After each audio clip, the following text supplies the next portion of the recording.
Good evening mga ka-OTJ. Ayan.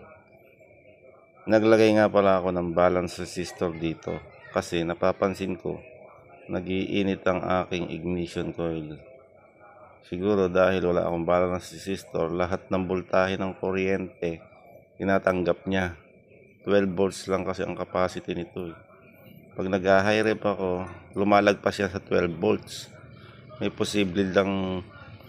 posibilidad na mag-overheat ang aking ignition coil.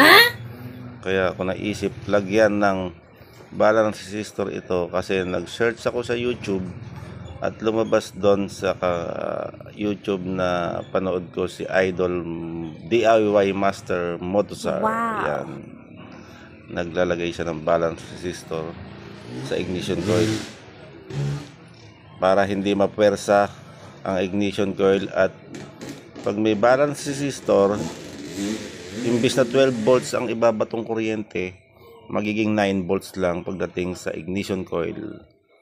Yung ignition coil naman magbabato ng 22,000 volts dito sa distributor para ma-distribute na yung mga kuryente na apat na buya na pagaganahin dyan. Okay. 22,000 volts. Gaano kalakas yun?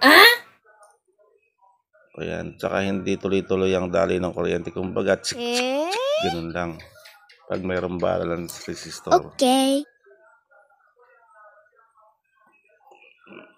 Ayan. Sinubukan ko ikabit ngayong gabi. Kasi nga, gabi na dumating at papaandarin ko.